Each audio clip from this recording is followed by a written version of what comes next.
Ni izihe couple z'abakinnyi ba filime hano mu Rwanda bakomeza kwishora mu nkundo z'uruvangikirane, nyamara izo nkundo ziba zidahari inyuma y'amarido ari ikinyoma cyambaye ubusa, ahubwo ari mu rwego rwo kugira ngo bakomeze kwamamara ku mbuga nkoranyambaga banamenyekane?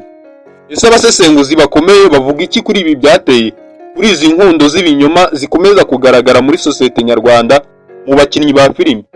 Gusa kimwe mu byo wamenya, bavuga ko bamwe mu bishora muri izi nkundo z'ibinyoma akenshi bataba bafite ubushobozi n'ubwenge bwo gukina filime ku rwego rwiza no kuzandika, bigatuma bahitamo kwifashisha inkundo z'ibinyoma kugira ngo babanze bamenyekane mbere y'ibikorwa byabo. Ese ibi bigira izihe ngaruka kuri sosiyete nyarwanda? Izo couple ni izihe? Nguhaye ikaze kuri Nishimwe Update News, ku isoko y'inkuru n'ibyegeranyo, aho tugiye kugaruka kuri couple 5 hano mu Rwanda zibeshya ko zikundana, nyamara ibyo ntabyo, inyuma y'amarido ari ukubeshya. Nguhaye ikaze, kanda subscribe nimba utarigera ubikora. Niba ari ubwa mbere ugiye kubana natwe, ibuka gukanda subscribe. Njye ni Nishimwe Risa, ninjye mugiye kubana muri iki kiganiro. Nk'ibisanzwe turahera ku mwanya wa 5 tumanuka tuza ku mwanya wa mbere. Ku mwanya wa 5 turahasanga Regis na Miki. Aba nabo ni abakinnyi ba filime bakunzwe cyane kandi bagezweho mu minsi ya none. Abangaba nabo bavuzwe mu rukundo igihe kinini, ariko biza kugaragara ko urukundo rwabo rwabaga ari ibinyoma ndetse ari no kwishushanya, ari mu rwego rwo kugira ngo babamare cyane mu itangazamakuru. Abangaba bamamaye cyane muri filime z'uruhererekane, ariko bitewe n'uburyo bakundaga gukina byatumye benshi batangira kuvuga ko baba bakundana. Akenshi ni kenshi bakundaga kugaragara mu mafoto y'urukundo, ndetse no muri filime uburyo bakinaga filime byatumaga benshi bavuga ko baba bakundana no mu buzima busanzwe. Ni kenshi Regis yagiye yiyemerera ko akunda Miki, maze Miki nawe akiyemerera ko akunda Regis. Ibi byashimangiye n'uko Regis yageze kuvuga ko akunda Miki ku rwego rwo hejuru, kubera ko yavuze ko akibona Miki ku nshuro ya mbere yiyemeje kumukoresha muri filime kubera ko yabonaga ari umukobwa ufite umwete, kandi yari yarabyaye akiyemeza guhirimbanira umwana we no kumukorera kugira ngo abeho neza. Ibi byatumye Regis amukunda, yiyemeza kumukoresha muri filime ze, ndetse ibi byashimangiye yuko abangaba baba bakundana. Gusa intambara y'urukundo ndetse n'intambara y'amagambo kuri abangaba yatangiye mu kwezi kwa 10 2024, ubwo Miki yanyarukiye mu itangazamakuru maze agahura na Irene, akagereranya Regis nk'amapine y'imodoka ashaje. Yavuze ko iyo amapine y'imodoka yawe yashaje uyahinduza.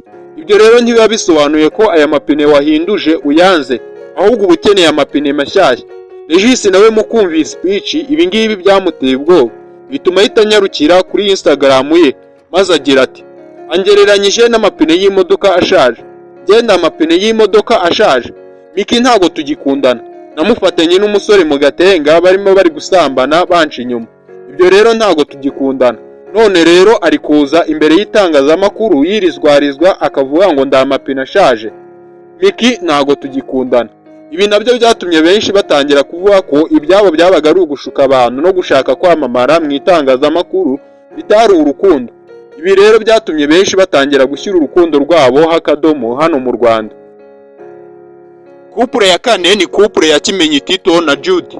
Kimenyi Tito na Jude aba nabo ni abakinnyi ba filime bakunzwe cyane hano mu Rwanda, bitewe n'uburyo bagiye bitwara muri filime zitandukanye byatumye benshi batangira kubakeka amabinga. Akenshi abangaba bagiye bagaragara mu bikorwa byo kwinezeza bitandukanye, aho babaga basohokeye mu magambo bakundaga gutangaza ku mbuga nkoranyambaga. Ibi byatumye benshi nabo batangira kuvuga ko Kimenyi Tito na Jude baba bakundana ku rwego rwo hejuru. Ni kenshi Kimenyi Tito yagaragaraga yatunguye Jude maze akamuha impano zitandukanye. Ibi byashimangiye nuko ubwo hari kuri Severland, Kimenyi Tito yaguraga indabo nziza z'urukundo akazihereza Jude, maze amafoto arakwirakwira hirya no hino, bituma benshi bavuga ko aba baba bakundana. Gusa ibi byakomeje guhindura isura ubwo buri umwe yajyaga ku mbuga nkoranyambaga akavuga ko umubano wabo ari ibisanzwe badakundana. Ibi byatumaga benshi babatekerezaga ko baba bakundana batangiraga gutekereza ibindi, bagatangira kuvuga ko ibi nabo byabo byaba ari ikinyoma no gukomeza kubeshya abantu. Couple ya 3 ni couple y'umubyinnyi Titi Brown n'umukinnyi wa filime kabuhariwe Nyambo Jessica. Iyi couple nayo yaramenyekanye cyane mu matwi y'abanyarwanda. Ntiwaba ukoresha imbuga nkoranyambaga ngo utazi couple ya Titi Brown na Nyambo Jessica. Kuva mu ntangiriro za 2024, Titi Brown yakomeje kugaragariza Nyambo Jessica ko amukunda ku rwego rwo hejuru. Nyambo Jessica cyangwa se niyo nkuru Aime wamenyekanye nka Nyambo Jessica ni kenshi yagiye agaragarizwa na Titi Brown kamukunda, naho akenshi ukababona mu mafoto y'urukundo basohotse no mu bindi bikorwa bitandukanye. Gusa nanone amagambo yabo ku mbuga nkoranyambaga hari igihe yavuguruzaga ibingibi bagaragazaga. Ni kenshi Nyambo yagiye avuga ko adakundana na Titi Brown, ahubwo ibyabo ari umubano usanzwe, ari ababesto badakundana. Ibi byatumye abantu nabo batangira kuvuga ko ibi byabo byaba ari ugushyuka abantu no gushaka kubabeshya abangaba badakundana, ahubwo ari ugushaka kwamamara no gukomeza gutwika mu mvugo yaje. Couple ya kabiri ikomeza kubeshya abantu ko ikundana nyamara ari ikinyoma cyambaye ubusa ni couple ya Zaba Miss Dikor ndetse na Linda Nkusi. Aba nabo ni abakinnyi ba filime kabuhariwe bamamaye cyane hano mu Rwanda bitewe na role z'umwihariko abangaba bagiye bahuriramo. Uburyo bagiye bakina byatumye abantu batangira nabo kubakeka amabinga. Uburyo bitwaraga mu mafoto y'urukundo atandukanye, aho bagaragazaga babaga basohokeye, amagambo batangazaga iyo babaga bari mu bitangazamakuru bitandukanye, byatumye benshi bakomeza kubakeka amabinga ndetse no kuvuga ko abangaba baba bakundana. Gusa abangaba byavuzwe ko batandukanye inyuma yaho mu biganiro byose bahuriragamo n'amafilime bahuriragamo bari barayahagaritse ntibongera kubihuriramo, ariko nyuma y'igihe gitoya barongera bavuga ko bongeye kwihuza, ubu ngubu bongeye gukorana kandi baba banasubiye mu rukundo. Ibi ngibi byatumye benshi batangira gutekereza ko ibyaba nabo byaba ari ubutubuzi no gukomeza gushuka abantu babwira abantu ko babakunda, ahubwo ari mu rwego rwo kugira ngo bakomeze kwamamara no kumenyekana cyane mu itangazamakuru nyarwanda. Couple ya mbere ari nayo yanavugishije abantu benshi ni couple y'umukinnyi wa filime Kanimba ndetse na Soleil. Abangaba bakunze kugaragara muri filime y'abamenya seri. Abangaba bakunze kuvugwa mu rukundo akenshi bitewe n'uko abangaba bombi ari na bamwe mu bakinnyi b'ingenzi bagize filime y'abamenya seri. Abangaba bitewe n'uburyo bagiye bakina byatumye benshi batangira nabo kubakeka amabinga. Ni kenshi Kanimba na Soleil bakunze gukina ari umugore n'umugabo, ariko uburyo bakunze gukina bumvikana kandi banakundana mu buryo budasanzwe byatumye benshi batangira gutekereza ko no mu buzima busanzwe ari byo.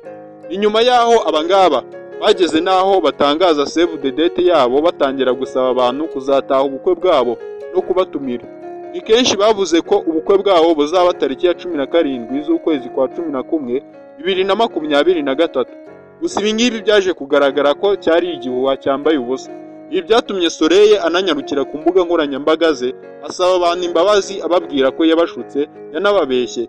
Iby'urukundo rwabo bitari ibyo gukora ubukwe, ahubwo ubukwe bwabo buzakomeza kubera muri filime, gusa mu buzima busanzwe ntabwo.